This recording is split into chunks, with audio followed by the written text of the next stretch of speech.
Hello, everybody, and welcome to Friday Lives, our weekly conversation with content creators from different backgrounds about everything live streaming. As you have probably guessed by our little preview, that we have a very special episode today, and we are going to be talking about some very important questions and very important issues that are relevant to the whole world community. My name is Anya. I'm your host here at Restream Team Austin, Texas, and this show is powered by Restream Studio. If you're looking to start professional live streams and live shows as easy as a quick international as a conference call, you can check us out at restream.io/studio. My guests today are social media manager and also the multimedia director from WHO. This is the World Health Organization that is right now, of course, very busy during the pandemic. We are going to talk about their mission and their very important message that they have to deliver to the global communities using social media, using live video, and other means of communication. My guest today is Chris Black and Alexandra Kuzmanovich. Guys, welcome to the show. It's a pleasure to have you. Thank you so much for inviting us. Awesome. It's great to have you here. So as I mentioned, Alexandra is leading social media at WHO, and Chris is working as a multimedia producer at WHO. And we are going to ask you guys all kinds of questions about how you handle those very important messages to the global community in the middle of global health crisis and pandemic. We do encourage our community to also ask questions if you can. If you have any questions for Alex, Chris, or myself, please drop them in the chat. And to get started, you guys are welcome to send us questions. First of all, just let us know where in the world are you watching us from. Feel free to let us know which country, which city you're in, and if you have any questions to the team here, please bring them in. We will be answering them as we go. So I guess we will start with you, Alex. So can you just describe a little bit how your work as a social media manager and as a social media person changed since the pandemic hit, and what was drastically different in terms of what you were doing for WHO? Thank you, Anya, and thank you for having us and giving us the opportunity to share what we do in the World Health Organization to communicate about the work we do with general public to social media. So the pandemic has changed our lives at work and privately. Definitely the load of work and information flowing every day is way higher. However, the responsibility for us remains the same. It's always about people's health and people's lives. So every time I press the button to post something on social media, it's a health advice. So the responsibility we had before and now, I would say, is the same, but the attention to health and to this virus and how to protect ourselves and what's happening in the world is definitely way higher than what we've been seeing before this pandemic. On other health issues. What I've learned in past years and through collaboration with social media platforms is that health is of high interest as a subject, but definitely that interest has been way higher this year. Yeah, and I can imagine why. So the question for Chris, Chris, as a multimedia manager and producer, how did your life change since the pandemic started? Of course, in the context of WHO, and how did the live video presence look for WHO before the pandemic and after? Interesting question. It seems like forever ago, but it was only about 10 months now, I guess, since we really started doing a lot more live events. We've done at this point, I think, if you count today's press conference, about 115 press conferences. We've done, I would think, between 60 and 75 other live social media sort of shows like we're doing today with you. So before, way back in January, February, we actually used to run basically an encoder, a laptop encoding a video signal per stream. So if we wanted to stream to Facebook, to YouTube, and to Periscope and Twitter, we needed 3 laptops. So at our press conferences, I would have this little wall of laptops in front of me, and each of one of those was encoding the same signal from our cameras. We were doing at that point multi-camera setups for the press conferences, and then we just cross our fingers and hope for the best. So when we wanted to add more channels, we either had to buy more laptops, or actually we just at one point just stopped streaming. In fact, we didn't actually stream the first press conferences to YouTube because I didn't have enough encoding power. We were also going to Workplace at that time. So when we started using Restream, it really changed our life in terms of the reach that we could get to different channels, and in terms of the reliability of the signal that we could get, and in terms of consolidating the views at the time. We could see how many people we were watching live when we were doing our social media lives. We were getting the questions in the chat. So it's no exaggeration that switching over to using Restream really changed the way we approach our live events. 100%. Thank you so very much for saying that. I really appreciate it. That's really good to hear. Yeah. So in terms of I guess that's going to be another question for Chris right away. In terms of running your live events and such as live Q&A sessions that you guys have, when the whole world is working from home, there's social distancing. What kind of challenges do you experience with that? Aside from that issue that you had multiple laptops in order to be present on multiple platforms, what other challenges are there because of that social distancing and working from home situation? That's a good question, Anya. So for the social media lives that we do, we basically have done a bit of both. We have colleagues that are in the office still. That we're essential staff. So we're lucky enough to, I don't know if you've seen our social media lives with Dr. Mike Ryan and Dr. Maria Van Kerkhove. We've been doing these weekly now. So they're in the building, so that's not too hard to bring them together. It's a challenge to film it sometimes because people need to be 2 meters apart each. We need to choose a room that's large and well ventilated. So it's certainly a challenge visually, but they're physically together. So those we're doing often 2 or 3 camera setups where we're either mixing live on the one laptop, mixing the video signal, or we're mixing the video signal in our studio and then sending that out to Restream. We've also started using Restream Studio. We didn't use that at the beginning, I'll be honest with you, just because we were just so in the production mode and live, and we didn't, at that point, at the very beginning, we had more colleagues in the office.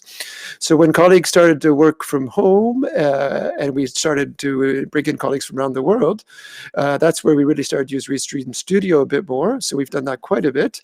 And also sometimes when we weren't in the office, so I was producing from home. I've produced from a little bit everywhere using Restream Studio. That's one big advantage to that. And that's worked out really greatly. So sometimes we'll combine a host in the office and an expert who's not in the office. And then we'll use Restream to get that out to our social media channels.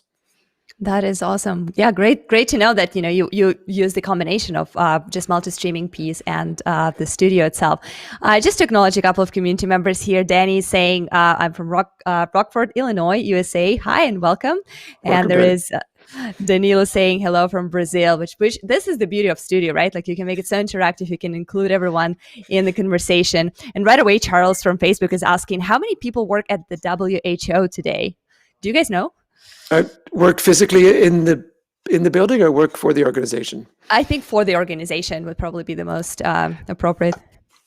Alex, you can correct me if I'm wrong, but I think around the world, in headquarters, we're normally about 2,000, a little bit over 2,000. And around the world, it's another 8. Is that correct? 8,000 colleagues around the world in 6 regional offices. Awesome. Yeah, that's a big organization for sure. So question for you, Alex, speaking of, how many people work there, of course, the community of WHO, the social media community is even bigger than that. Like it's a huge, it's a huge network of people who are following you, who rely on you for information, content, guidance and advice. When you create content, do you consider those international communities? Do you create anything special in different languages? How do you kind of like come together, bring together all those international followers and people in your organization? Thank you, Anya. This is a great question, and this is definitely a challenge when we are in the pandemic and when we want to deliver information to as many people as possible in different markets and different languages. So UN has and WHO, therefore, 6 official languages, English, French, Spanish, Russian, Chinese, and Arabic. So quite often we try to produce content in all of these languages, especially now during pandemic, quite often in Portuguese or Hindi. These are big communities as well. Normally from our HQ channels, we are posting only in English. But our regional offices are posting in regional languages, and some country offices are posting in the language of the country. We're also working with partners, and social media platforms during this pandemic have helped us a lot in translating our materials quickly in non-official UN languages as well, so that we can reach people with good information. And digital technologies are enabling us to provide people with public health advice super quickly, but then there is that challenge of delivering it to different markets in local languages. And we know as well that for many people, receiving information in their own language is way easier to understand and also to apply the advice into their behavior. Awesome. Yeah, that makes a lot of sense. What kind of content does the best on social media? I guess that one is for you, Alex, again. In terms of the type of content, what performs the best? So, we are a scientific organization, and our experts and colleagues who are great, and we are learning. People in organization like Chris and I are learning from them a lot every day, and we cover so many different subjects besides COVID. Even just in COVID, there are numerous experts who are working on it. But quite often the content that we produce is not for general public. It's more for it's for ministries of health. It's for medical doctors, medical personnel, public health experts. So it's not always easy, I would say, to translate this technical or scientific content for general public. So that's what we do. We bridge this. And we are the bridge in between the technical knowledge and what general public needs to know. So the best performing content is tips, I would say. These are outside of COVID, for example, is 5 things to know about how to prevent cancer, or these are the symptoms of this health condition. We also seen that in COVID, the information of simple steps, how people can protect themselves, or how to use mask properly, or how to do hand hygiene properly. This is type of content that's performing the best. However, as I said, it's not always easy just to put it in one infographic or in one short post. That's why these Q&As with experts, live Q&As that we do, are very important for us to explain the whole context, to explain to our followers and to public why they need to follow certain advice and in a proper way. We've been doing these live Q&As before. Chris has mentioned before COVID, but now definitely demand is way higher, and using Restream has helped us to deliver to that demand at scale to different markets, to different audiences simultaneously. That is awesome. Yeah, that's really good to hear. On that note, Charles is asking, how often will the WHO live stream content? I guess I would add on to that, how often do you stream right now? And what's your projection for the future? How often do you have those live segments going on? Chris, do you want me to go? Sure, I can go. I mean, go ahead, please. During the pandemic and these days, we're doing a lot of live, obviously. So whether we'll keep that up, I don't know. But currently, we're doing 2 press conferences a week. Those are about an hour long, and we're doing at least one other social media live. So that's a live that goes to all our platforms. Alex also does a lot of sort of shorter lives to Twitter and to Periscope. For example, when Dr. Tedros, our Director General, is making a speech, she'll pick that up and put that out on just on Twitter and Periscope. So I don't know. I would say, I don't know, Alex, if you agree with me or not, but it seems like almost every day we're live somewhere, I would say. I think. Yeah. Would you agree with that?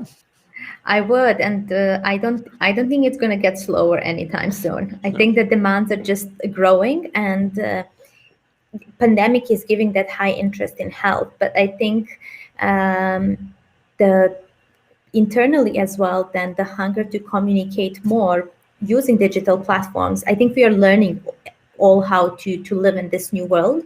So I think the demand for us to use more digital platforms to communicate about our work and to share health information will just grow.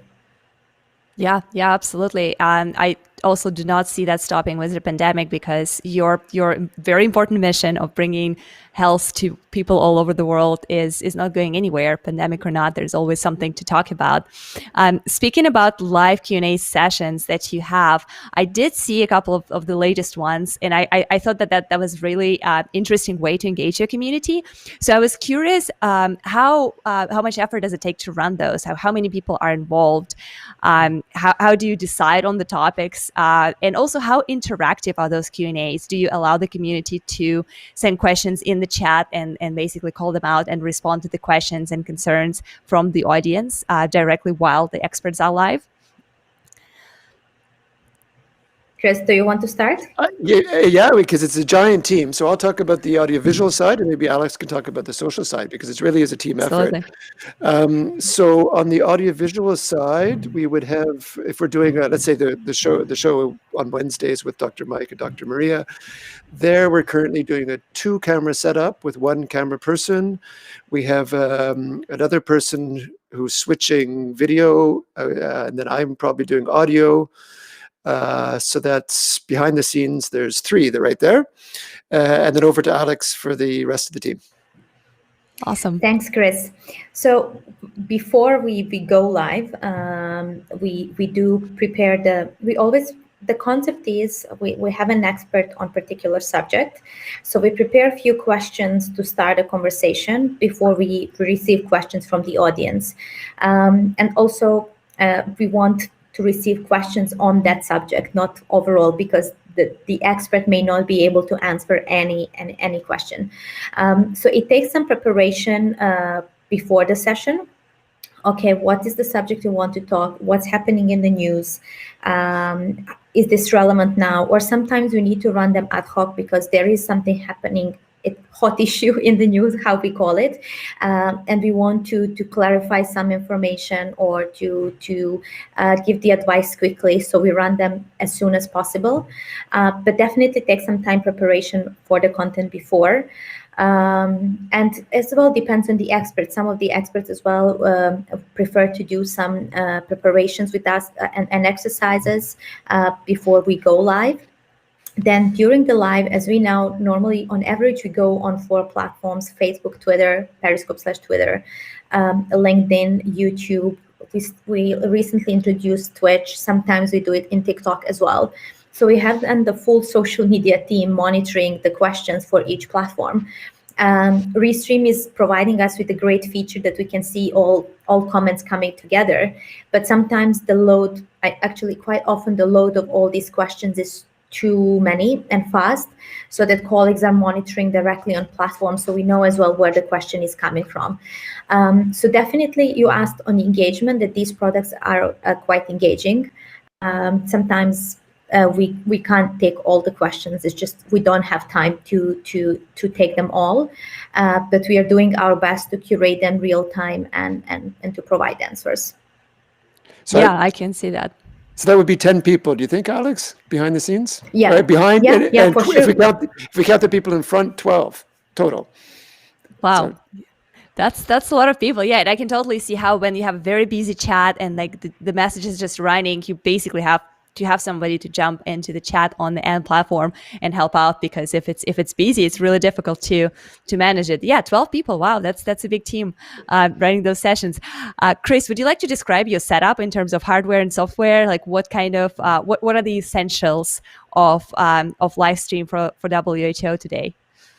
well, again, it depends what we're doing. So often we have, again, we have broadcast quality cameras, and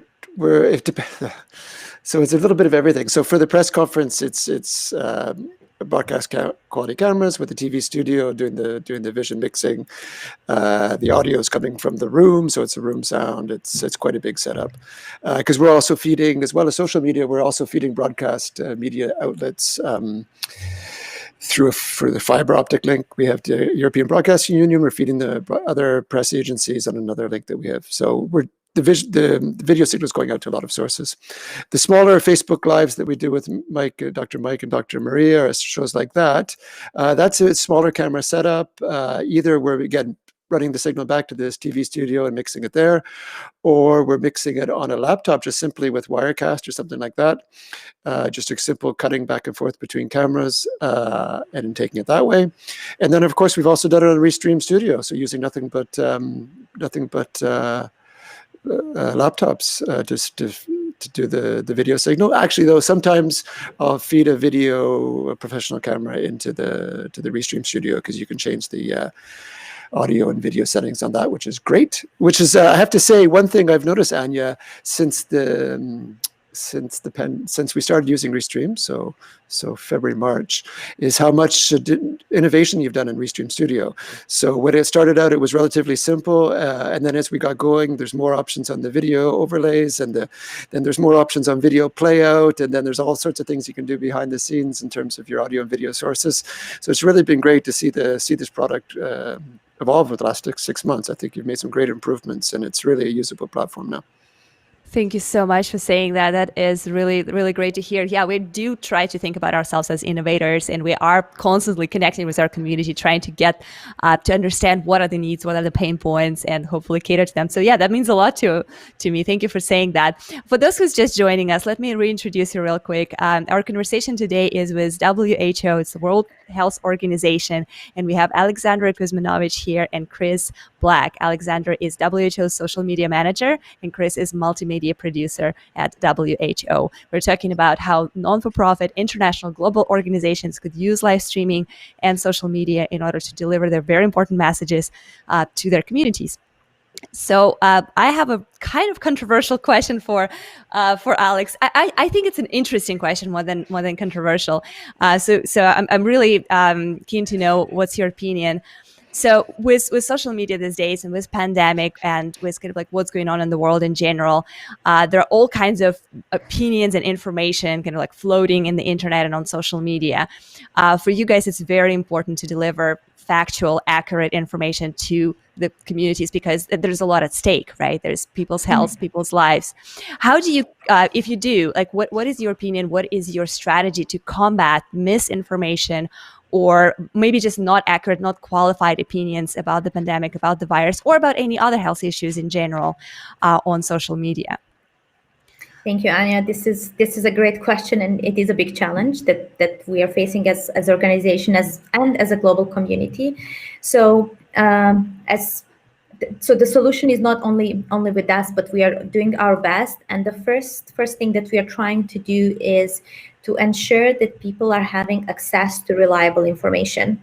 And the way we do this is that we collaborate with social media platforms, digital platforms, and then including Restream, which is another tool that allows us to communicate through audiovisual content, live streaming with viewers on different subjects, and also giving them opportunity to ask questions that are sometimes on different opinions or conspiracy theories, and then our experts can answer following the science.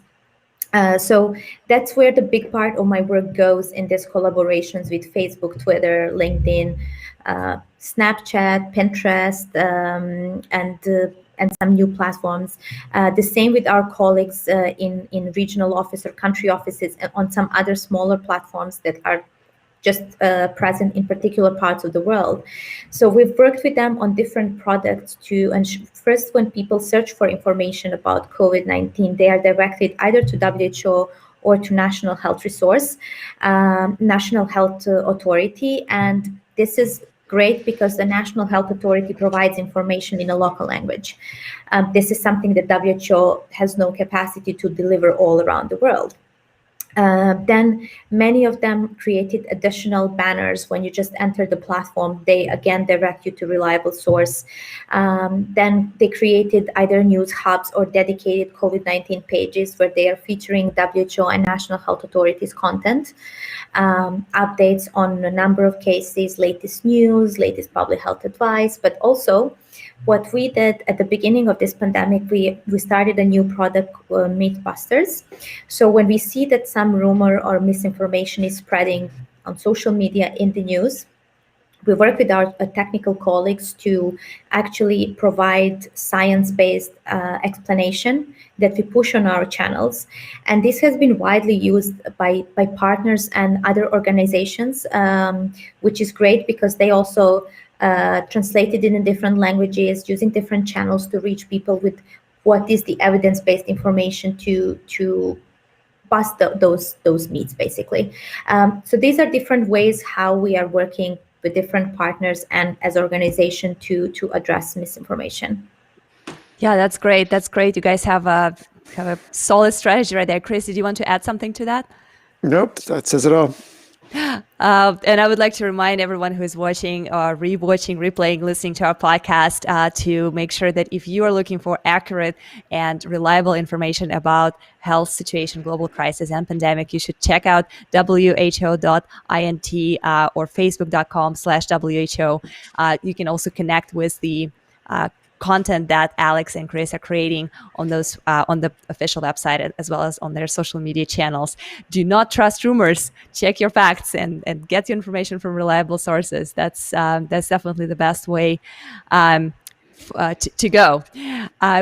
Chris, would you like to talk a little bit about the very special event that you guys organized in spring, the WHO sponsored and powered international concert, the One World at Home, where you were able to unite the whole world and galvanize this amazing energy powered by those celebrities and performers, amazingly talented singers and songwriters, to support the essential workers, to support people on the front line combating the pandemic. Back in the days when it was very uncertain and very, there were so many unknowns and so many variables, people didn't know enough about the virus and how the pandemic would spread and continue kind of changing the life of people in the world. Would you like to tell us a little bit about how this idea came to you and basically how did that start as a concept, and then how did you guys execute on such a massive effort? Yeah, no, it's a great question. It really was a spectacular event on April 18th. One World Together at Home was an event that was co-hosted actually by the WHO and an NGO called Global Citizen, who people might have seen. They often do big concerts and big events at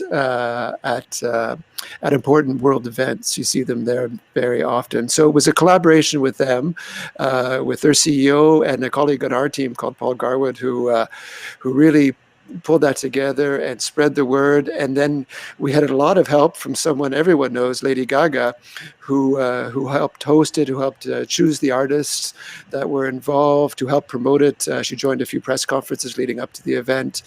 That was a really, really big help. So over that, on the event, which was, I think it was about 8 hours of live interventions and music and comedy, and it was really a bit of everything. And then there was another version which was shown on broadcast TV.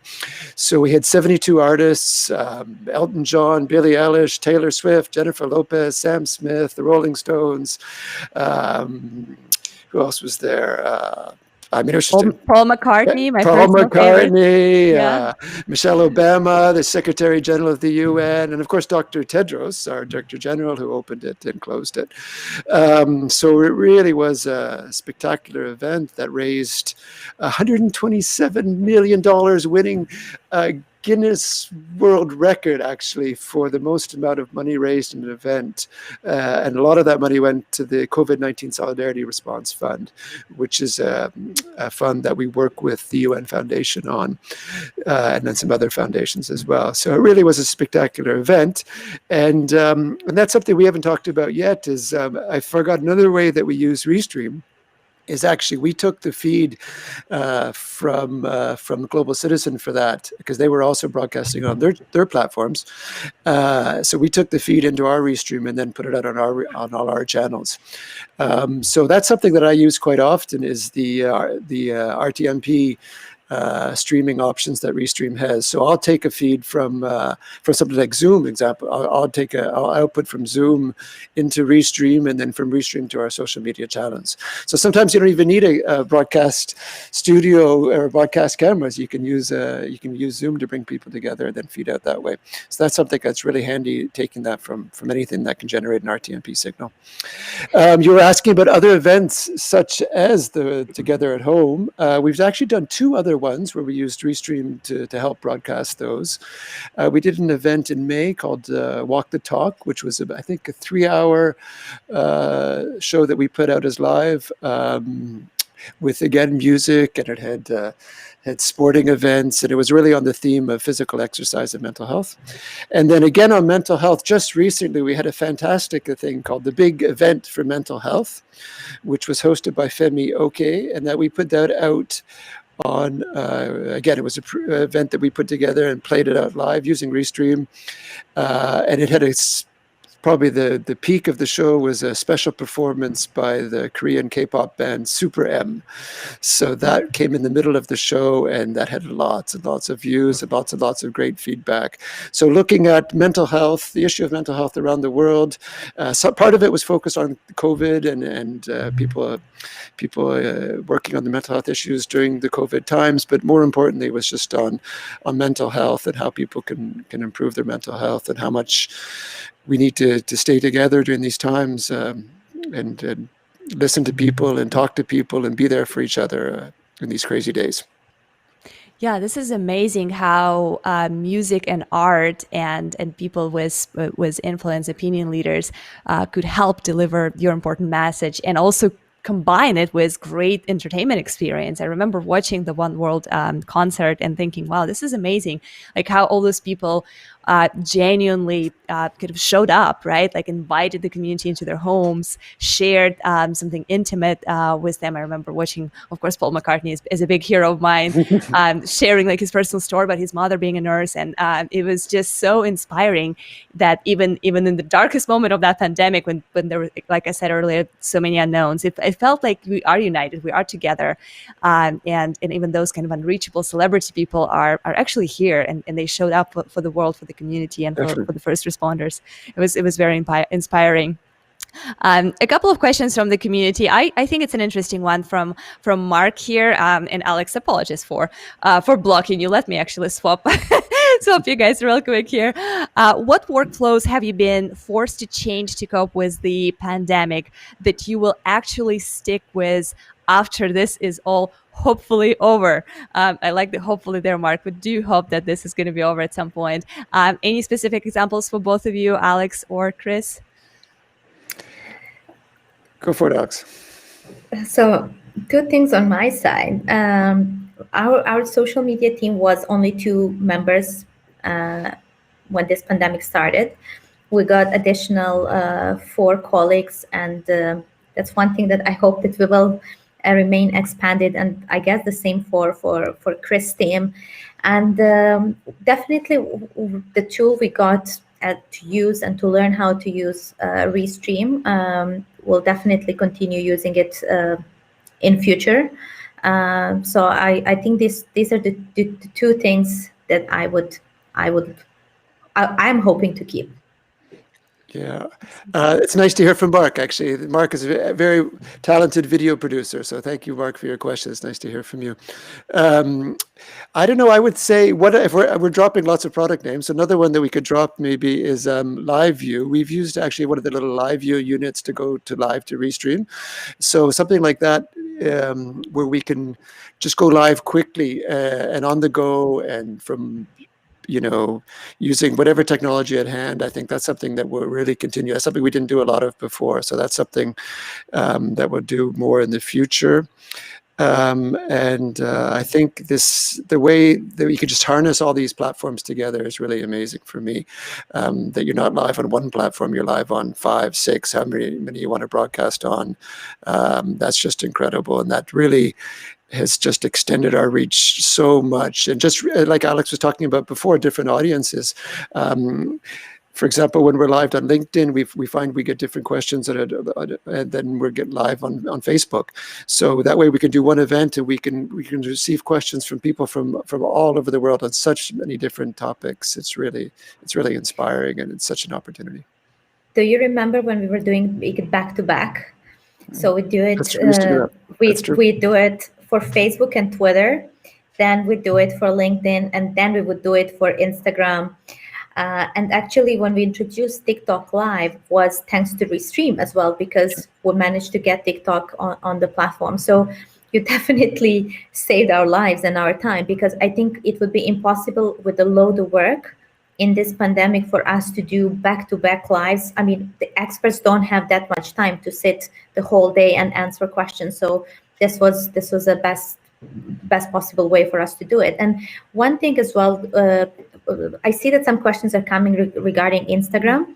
For example, the Wednesday live that we do with Dr. Mike Ryan and Maria Van Kerkhove, Dr. Maria Van Kerkhove, on Wednesday. We don't go live on Instagram, as it's not possible to do it on through Restream, but we download the file through Restream and then we upload it as IGTV. So it's still a useful platform because all our streams are saved on the cloud, that we can take them and repurpose for other platforms. Yeah, absolutely. And there's another question from Charles here. How does WHO support multiple languages and multiple time zones? I know you kind of touched a little bit on how multiple languages are partially supported by local WHO's organizations and, the official United Nations languages being part of that. What about time zones? That's actually a very interesting question, considering the community is global and everyone wants to hear the experts in their opinion and potentially be part of the conversation, ask their question. How do you guys handle that? Well, we actually do events. We've tried doing events at different times of the day to focus on different audiences. We'll do them in the morning out of Geneva or in the late afternoon out of Geneva to hit different time zones. And we try to do them so that we're crossing over as many time zones as we can. That's one way to do that, just to mix it up a little bit. And then actually on the multiple languages, like Alex mentioned, we've done a few, not as many as we would have liked in individual languages. We've done a few in French and a few in Spanish. Our press conferences are actually interpreted into 8 languages right now, but those because we can't feed the different social media platforms, the different language feeds. If you want to listen to one of our press conferences, you need to go to the WHO website, which is www.who.int.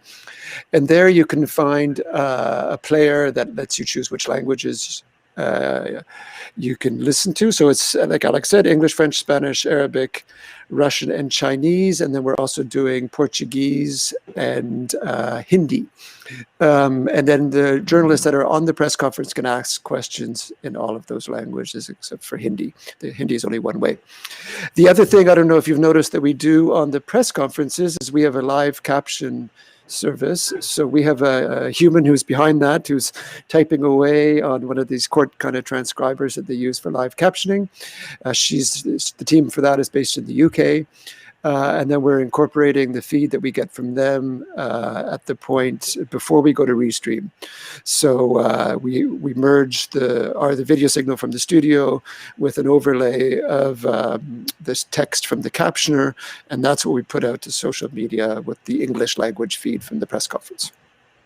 Awesome. Yeah, I think that answers the question. Thank you, Charles, for asking so many great questions today. Yeah.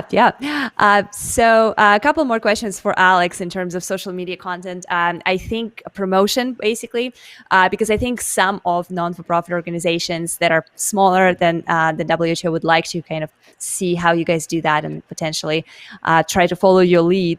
When it comes to promoting your live video content, those Q&A sessions, press conferences, and other live events, how do you guys approach it? What are your promotional strategies for content on social media today?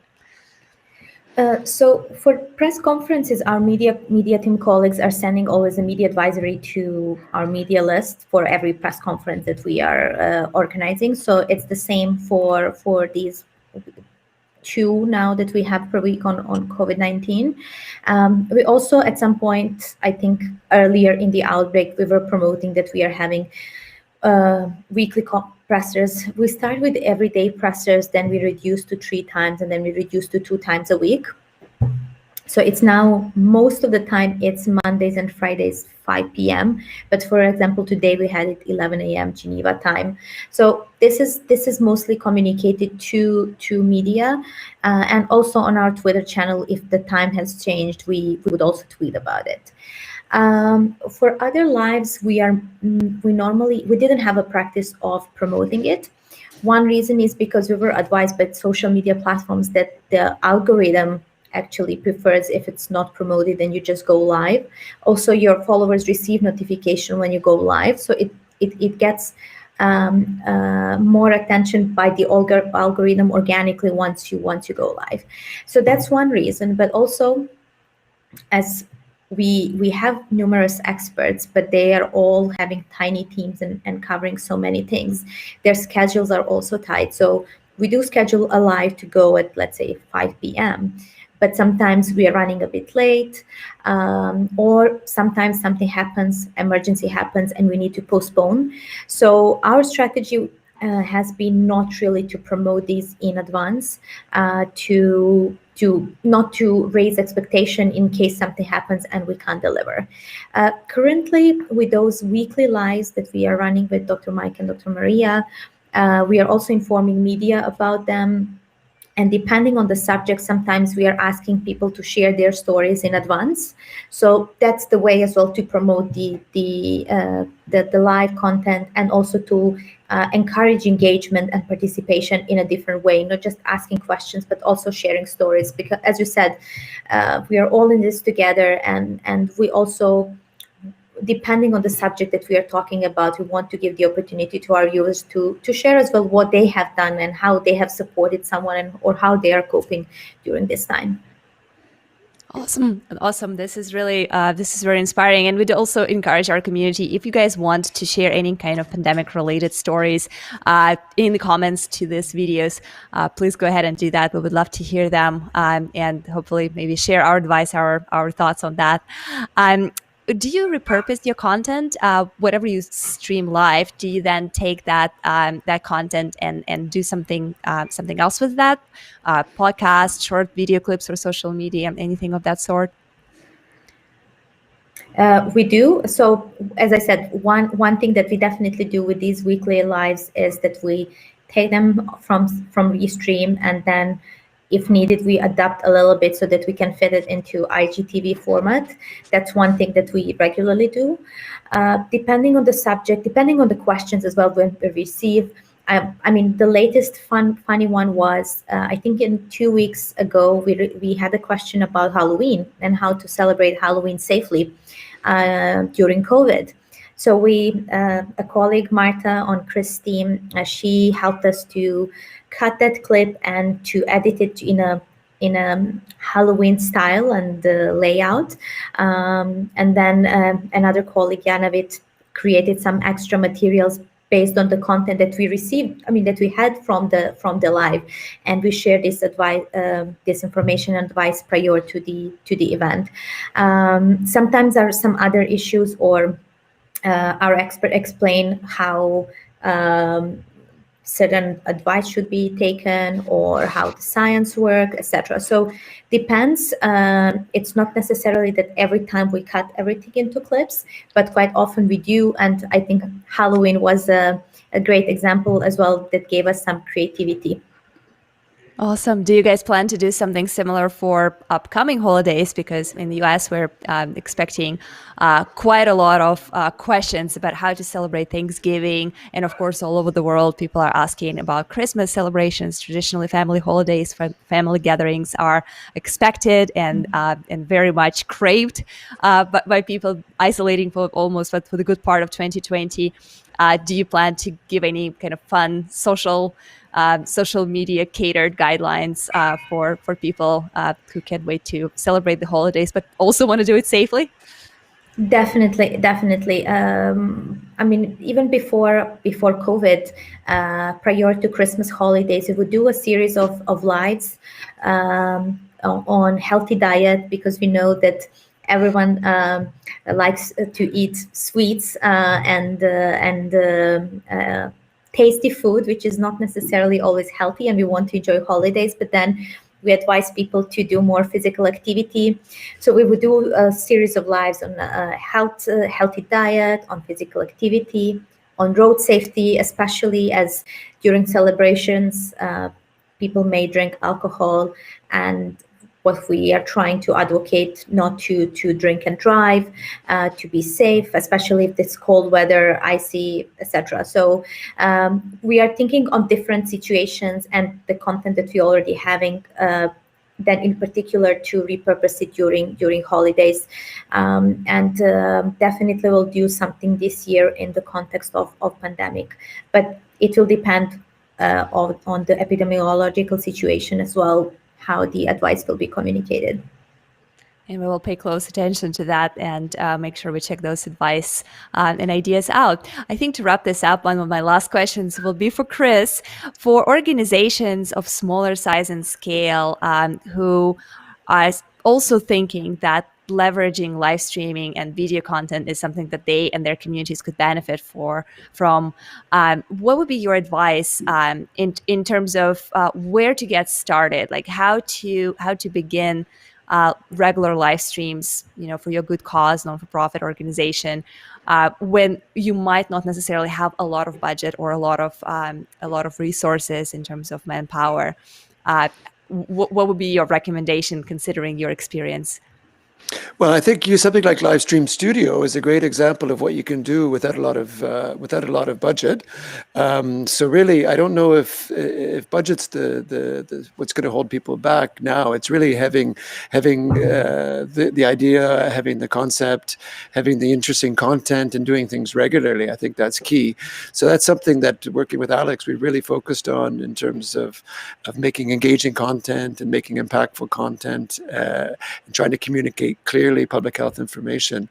And that's been, I think, what's really key. So I don't think budget's as much of an issue, because you can a few laptops and you're good to go, or a GoPro plugged into your laptop if you want. You try that, or there's lots of different ways you can do it without having a TV studio behind you. So it's really, content is key more than the equipment. I agree, and it's a challenging and daunting task to start doing this, to go live, to find experts. But I agree that the number one focus is on the message. What is that you want to deliver? What is that you want to communicate to your community? And I always recommend people to not get stuck on, oh, I don't have a great camera, I don't have the best lights, my microphone is not the most amazing, and I don't even have a space for the studio. You can start small and upgrade step by step if you have traction, and you will if you have great content, just like you guys have on your social media channels. I greatly appreciate you guys coming in today. This was such a great conversation. Alex, did you want to add something? I just wanted to add creative content and also know who's your audience, because I think that's the key lesson for us. Who are our followers, and then what is the message that's suitable for them, and how we creatively package it then for them to consume is better. So that would be my addition to this question. Awesome. No, that makes a lot of sense. So my guests today were Alexandra Kuzmanovich and Chris Black. They are WHO's social media manager and multimedia producer at World Health Organization. Our conversation today, that you can actually catch up later on our podcast or on the replay on all our social media channels, specifically YouTube, Facebook, LinkedIn, and Twitter, was about WHO, how they do their live streaming, how they do their live video series, Q&A sessions, and what is their social media strategy in general during the time of global health crisis. Alex and Chris, thank you so very much for being with us today. It was such a pleasure. Thanks. Thank you so much for having us. All right, I'm going to toggle you guys out for just a second. Thank you very much for our great community. Thank you for showing up today, for asking your great questions, for giving us your thumbs up. Please make sure that if you have any questions or any further comments to this segment, to this episode, feel free to add them in comments, because we do come back and review your comments and questions, even if you were not able to catch this video live. We welcome you to come back and to share your thoughts and ideas. Well, we'll be reacting and interacting with them in the future. This is our show for today. We appreciate each and every one of you. We wish you healthy and safe holidays to those who won't see us next week. Have a wonderful weekend. Have a wonderful rest of your Friday. And I will see you next Friday for our upcoming episode. Thank you.